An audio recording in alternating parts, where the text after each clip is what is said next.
चलो ठीक है। बिस्मिल्लाहिर्रहमानिर्रहीम। सादिसा फ़राइज़। मैं आप लोगों को सगी बहन के अहवाल बता रहा था, है ना। और कुछ चीज़ें उसमें मैंने लिखा दिया था। सगी बहन के अहवाल के ताल्लुक़ से तो क्या क्या लिखाया था उसको ज़रा पढ़ के बताओ। तो यही है अन्निस्फ़ु लिल-वाहिदा असुलसान लिल इस्नतैन फ़साइदतन अस्सालिस माल अख़ लिअब व उम लिज़्ज़करि मिस्लु हज़्ज़िल उन्सयैनि सिरना बिही असबतन लिइस्तिवाइहिम फ़िल क़राबति लिल मय्यित, यानी हकीकी भाई के साथ असबा का इतना लंबा नंबर 3 वाले में जो इतना लंबा है ना, इसको इख्तिसार के साथ लिख सकते हो, हकीकी भाई के साथ असबा, ऐसे सीधा। और इसको तो आप जानते ही हैं कि कोई अगर अपने भाई के साथ असबा होगी या कोई बेटी पोती की मौजूदगी में असबा होगी तो दोनों तरह के असबा होने में फ़र्क होता है। भाई के फ़र्क होता है ना। भाई के साथ जब असबा होती है तो उसका मतलब होता है कि वहाँ 2:1 के रेशियो से बाकी जायदाद को तकसीम किया जाएगा, यानी लिज़्ज़करि मिस्लु हज़्ज़िल उन्सयैन। जहाँ भी मुअन्नस को उसके भाई के साथ असबा करार दिया गया है वहाँ असबा नहीं लिखाया गया है, बल्कि ऐसे लिखाया गया है लिज़्ज़करि मिस्लु हज़्ज़िल उन्सयैन। लिज़्ज़करि मिस्लु हज़्ज़िल उन्सयैन की इस्तिलाह जहाँ भी चलती है वहाँ वो असबा मुराद होता है, लेकिन 2:1 के रेशियो से जायदाद तकसीम होगी उससे यही समझा जाता है। नंबर 4 में वलहुन्नल बाक़ी मअल बनात व बनातिल इब्न, और उनके लिए बाकी जायदाद होगी बेटी पोतियों के साथ, क्योंकि अल्लाह के रसूल की हदीस है इजालुल अख़वात मअल बनात असबा, बेटी पोती के साथ असबा बनाओ, है ना। यानी बहनों को बेटियों के साथ असबा बनाओ। और आपने देख लिया है कि किस तरह पोती ये बेटी के मकाम में हो जाती है कि नहीं। उसके बाद नंबर 5 है। नंबर 5 यस्कुतना बिल इब्न व इब्निल इब्न व इंसफल। यस्कुतना के माने हैं साक़ित हो जाना, यानी महजूब हो जाना। साक़ता यस्कुतो के माने होते हैं गिर जाना, यानी साक़ित हो जाना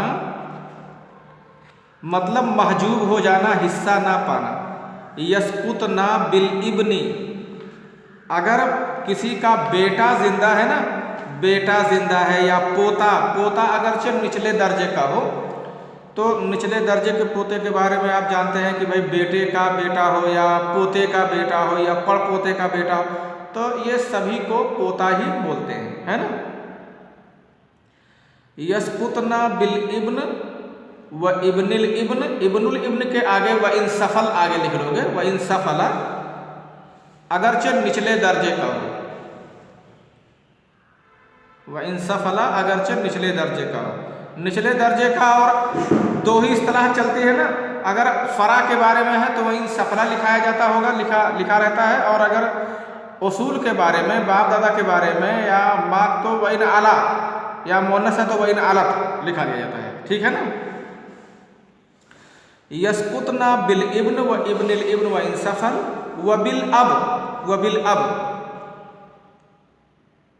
बिल इत्तेफाक बिल्कुल। तमाम लोगों के यहाँ अगर किसी की बेटी है,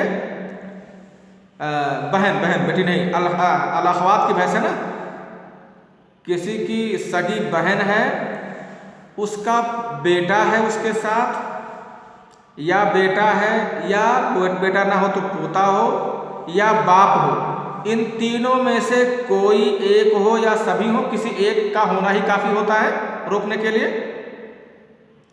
तो इन तीनों में से कोई हो तो उसकी बहन हिस्सा नहीं पाएगी। बहनों का हिस्सा है, सगी बहनों का, है ना। लेकिन कब हिस्सा है? जब ये वारिस ना हो। कौन? यानी मरने वाले का ना बेटा हो, ना पोता हो और ना बाप हो, तो इनकी मौजूदगी में गोया बहन हिस्सा नहीं पाएगी। जैसे मिसाल के तौर पर किसी के वालिद साहब हैं, उनका इंतकाल हुआ, अब उनकी बहन, तो उनकी बहन उनके बच्चों की बुआ लगेगी ना। उनकी तो बुआ का हिस्सा है कि नहीं आपकी बाप की जायदाद में? है और नहीं भी है कि नहीं? जैसे मान लीजिए अगर आपके बाप के बेटे हैं या पोते हैं या आपके या उसका बाप जिंदा है, उसका बाप जिंदा है, जैसे नहीं आपके दादा, आपके वालिद के लिए क्या होंगे? आपके वालिद के बाप तो आपके दादा होंगे ना।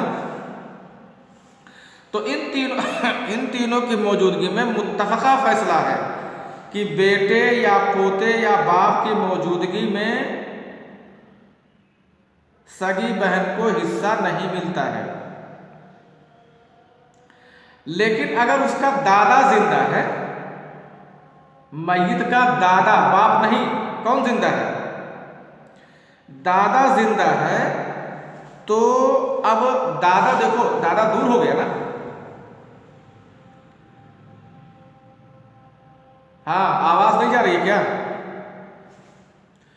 कह रहा हूं कि मय्यत का दादा जिंदा है और उसकी बहन जिंदा है, तो ये बताओ दोनों में से करीबी कौन है?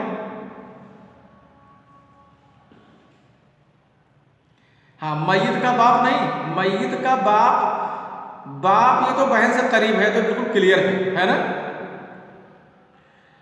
दादा जिंदा है और बहन जिंदा है, तो अगर हम जिहाद के लिहाज से गौर करें तो दादा ही करीबी है। तो इमाम अबू हनीफा के यहाँ है कि अगर दादा भी है, बाप और दादा भी दादा जिंदा है अगर, और उसकी बहन जिंदा है, तो दादा की मौजूदगी में इमाम अबू हनीफा के यहाँ बहन महजूब होगी। दादा की मौजूदगी में इमाम अबू हनीफा के यहाँ बहन क्या होगी? महजूब होगी, यानी बहन को कोई हिस्सा नहीं मिलेगा। लेकिन क्या कह रहे हो? नहीं, अभी मैं समझा रहा हूं इसको, अभी इसमें एक सूरत और है। लेकिन इमाम शाफई के नज़दीक इमाम शाफई कह रहे हैं कि दादा की मौजूदगी में ऐसा ना किया जाए कि बहन को बिल्कुल ही कोई हिस्सा ना दिया जाए, बल्कि बहन को हिस्सा दिया जाए। तो अब मसला ये होता है कि कितना हिस्सा दिया जाए, है ना। इमाम अबू हनीफा के यहाँ क्या समझे? इमाम अबू हनीफा के यहाँ कि अगर किसी की बहन जिंदा है और उसका दादा जिंदा है, तो दादा ही को पूरी जायदाद दे दी जाएगी बतौर असबा, और बहन को कुछ नहीं मिलेगा, यही ना। लेकिन इमाम शाफई क्या कह रहे हैं? शाफिया के नज़दीक ये है कि ऐसा ना किया जाए कि दादा ही को पूरा दे दिया जाए, बल्कि बहन को भी कुछ दिया जाए। तो उसके कुछ देने की सूरत क्या है? कुछ देने की सूरत क्या है? तो कुछ देने की सूरत यह है, सुन लो, बात सुन रहे हो ना। कुछ देने की सूरत बनती है या तीन सूरतों में से कोई एक सूरत बनती है उसके लिए। तीन सूरतों में से कौन सी सूरत? नंबर एक, उसे एक भाई के बराबर मान लिया जाए। तो अब क्या होगा? अब जायदाद के तीन टुकड़े किए जाएंगे, दो दादा को दिया जाएगा और एक बहन को दे दिया जाएगा। कभी ऐसा होता है कि कहा जाए कि या तो उसे सुलसे माल दे दिया जाए, दादा को माल का सुलुस, एक तिहाई दे दिया जाए। और कभी ये होता है कि उसे पूरे माल का 1/6 दे दिया जाए। देखो 3 हालतें बनी। नंबर 1, इसको जरा रफ में कहीं लिख लो तो मैं समझाता हूं इसे। मैंने कहा था थोड़ा तफसील तलब है ये।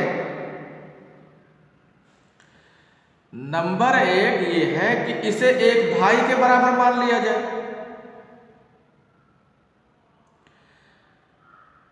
नंबर 2, एक भाई के बराबर ना माना जाए बल्कि उसे सुलसे माल दिया जाए, माल का 1/3 दिया जाए।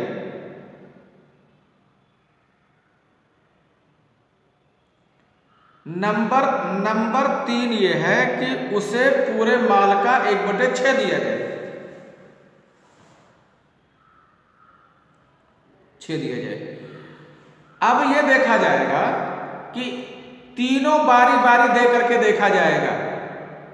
एक भाई के बराबर मान करके एक बार जो है देखा जाएगा, एक बार उसे पूरे माल का 1/3 दिया जाएगा, एक बार उसे माल का 1/6 दिया जाएगा।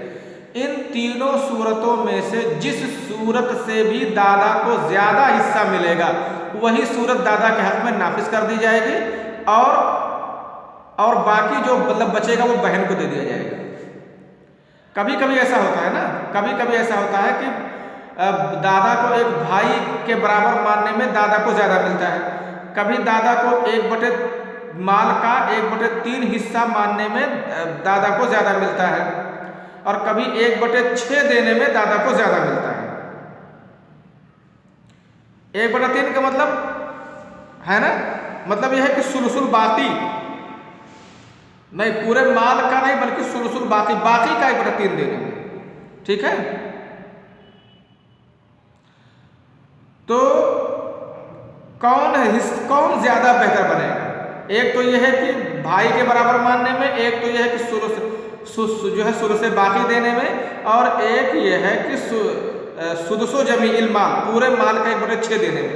इन तीनों को दे करके देखा जाएगा कि किस में, जैसे मान लीजिए एक भाई के बराबर मानने में मय्यत की जायदाद का उसे 1 लाख मिलता है, बाकी बचे हुए का 1/3 देने में उसे 1.25 लाख मिलता है, या पूरे माल का 1/6 देने में उसे 1.5 लाख मिलता है। तब कौन दिया जाएगा उसे? 1/6। यानी इन तीनों सूरतों में जिस सूरत से भी दादा, जो सूरत दादा के हक में बेहतर होगी। आवाज धीरे आ रही है? अब साफ हुई? मैं कह रहा हूं कि इन तीनों सूरतों में जो दादा के हक में बेहतर होगा, दादा के हक में बेहतर होने का मतलब यह है कि जिससे भी दादा को ज्यादा हिस्सा मिलेगा, दादा को जिससे ज्यादा हिस्सा मिलेगा तो वही सूरत उसके लिए नाफिज कर दी जाएगी।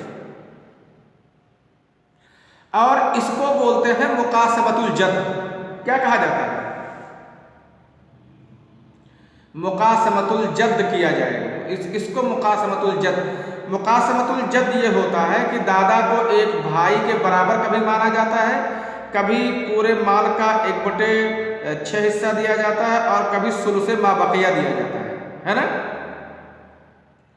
और कभी कभी उसको सुलुसुल माल भी दिया जाता है। इसकी कंडीशन है, ये मुकासमतुल जद्द की वजह से पढ़ाया जाएगा, और कभी कभी उसको सुलुसुल माल भी दिया जाता है। उसके हालात पढ़ाऊंगा तो बताऊंगा कि कहाँ क्या होगा। मतलब यह है कि कभी भाई के बराबर मानना, कभी माल का 1/3 देना, कभी माल का बाकी बचे का 1/3 देना, और कभी पूरे माल का 1/6 देना।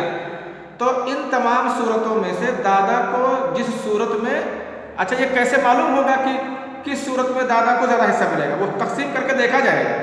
कभी उसको भाई के बराबर मान करके देखा जाए जो है कितना मिला, कभी देखा जाएगा उसे कि पूरे माल का 1/6 देने में ज्यादा मिल रहा है।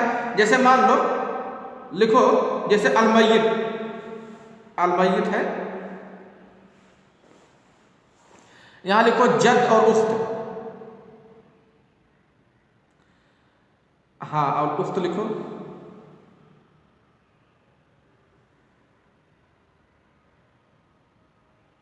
बस इतना लिखो। अब अबू हनीफा के नजदीक तो यहां क्या कर दिया जाएगा, पूरा माल मिल जाएगा दादा को। लेकिन अब यहां देखो क्या बेहतर है इसके लिए। शाफई के नजदीक, शाफिया के नजदीक मुकासमतुल जद्द होगा। शाफिया के नजदीक क्या होगा? अब मुकासमतुल जद्द किसे कहते हैं कि देखो उसको भाई के बराबर मानना बेहतर है, कि पूरे माल का 1/3 हिस्सा देना बेहतर है, कि 1/6 देना बेहतर है, या बाकी का 1/6 देना बेहतर है, या क्या कैसे क्या है, क्या बेहतर है उसके लिए।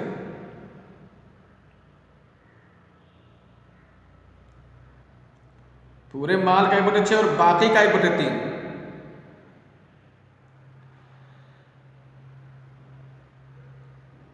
देखो यहां क्या किया जाए, यहां एक तो सूरत बनेगी उख्त को कुछ ना दिया जाए,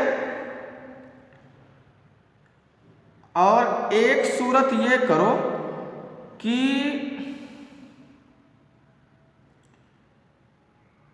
उसको एक भाई के बराबर मान लो जद्द को। तो क्या होगा, अब एक भाई के बराबर मान लिया जाएगा तो हो जाएगा हिस्सा दोनों में लिज़्ज़कर मिस्ल हज़्ज़िल उन्सयैन बढ़ जाएगा।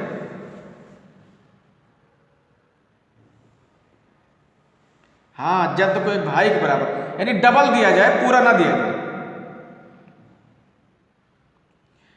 एक भाई के बराबर मानने का मतलब है कि डबल दिया जाए, पूरा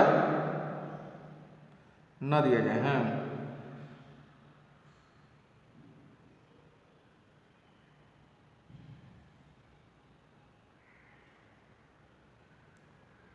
जैसे मान लीजिए यहां 6 रुपए है या 6 लाख मान लीजिए जायदाद है।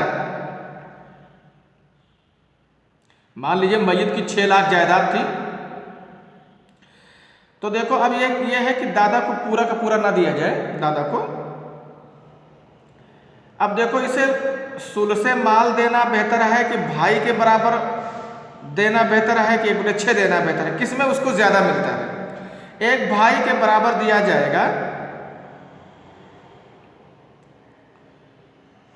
तो कितना मिलेगा दादा को?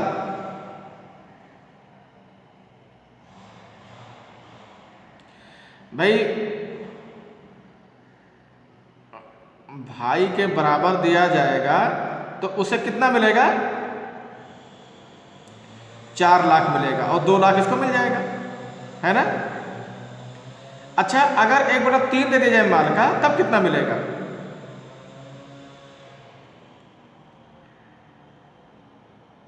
तब उल्टा हो जाएगा।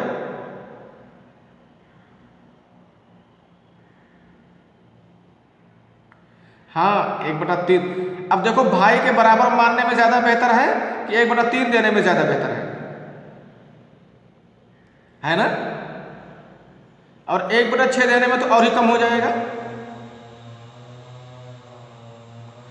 तो जो सूरत दादा के लिए बेहतर बनेगी, यानी जिससे भी वो दादा ज्यादा पाएगा, वही सूरत उसको नाफिज कर देगी। और इसको बोलते हैं कि मुकासमतुल जद्द होगा। मुकासमतुल जद्द आप इतना समझिए, सिर्फ इतना, इससे कि पूरा का पूरा दादा को नहीं दिया जाएगा, बल्कि दादा को एक भाई के बराबर या 1/3 या 1/6 इनमें से कोई दे दिया जाएगा। ठीक है, पूरा नहीं दिया जाएगा। तो अब इसकी हालत आप समझिए, इसे छठी हालत में आप लिखिए। इसके 5वीं हालत में क्या लिखे? कह रहा हूं 5वीं हालत में इसके क्या लिखे आप?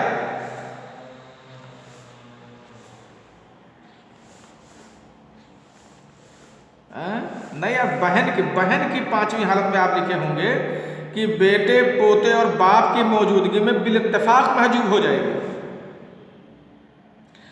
छठी हालत में लिखो व बिल जद्द महजूबुन इंद अबी हनीफा रहमहुल्लाह,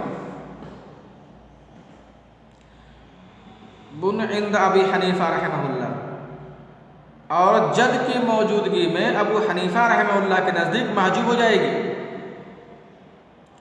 वह मुकासमतुल जद इंद शाफी रहमहुल्लाह,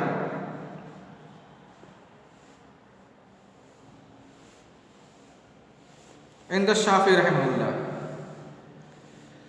और शाफी रहमहुल्लाह के नज़दीक मुकासमतुल जद्द होगा। और मुकासमतुल जद्द में अभी आप सिर्फ इतना समझे कि उसको एक भाई के बराबर मान लिया जाएगा बस। देखो पूरा देने में और एक भाई के बराबर देने में फर्क है कि नहीं? पूरा देने में तो बहन को कुछ भी नहीं मिलता है, और भाई को के बराबर देने में बहन को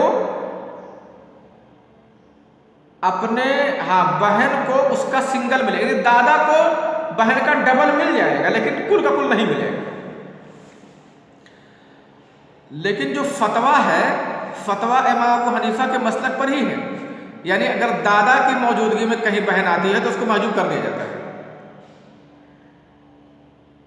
ठीक है। लेकिन शाफिया के नज़दीक मेरा ख्याल है इमाम शाफी का के जो है फतवे पर अमल किया जाए तो असल में ऐसी सूरत ना कि जहाँ ज़्यादा वारसीन को हिस्सा मिले वो बेहतर है बनिस्बत कि कम ही लोग समेट लें। भाई अगर थोड़ा खाना हो उसमें 10 लोग खा करके जी जाएं, ये बेहतर है कि 8 लोग खा लें और वो पेट भर जाए उनका खूब और 2 लोग मर जाए, ये बेहतर है ना? तो ऐसा मिलता है। लेकिन अगर हम जेहत को देखते हैं ना तो इमाम अबू हनीफा रहमतुल्लाह का मसलक ज़्यादा मजबूत है, क्योंकि जो उबुआ है ना, उबुआ ये उखुआ वाली जेहत से पहले आता है। लिहाजा जेहत के एतबार से और अक़लन जेहत और जिस तरह हिसाब है उसके एतबार से इमाम अबू हनीफा के मसलक पर ही फतवा दिया जाता है। लेकिन आप दोनों में से किसी एक पर भी अमल कर सकते हो, ठीक है? ठीक है। अच्छा, अब इसके मसाइल इंशाअल्लाह मैं कल बोलूँगा, कल कुछ मसाइल बोलूँगा, उसे आपको लगाना हो, ठीक है? ठीक है। अस्सलाम वालेकुम।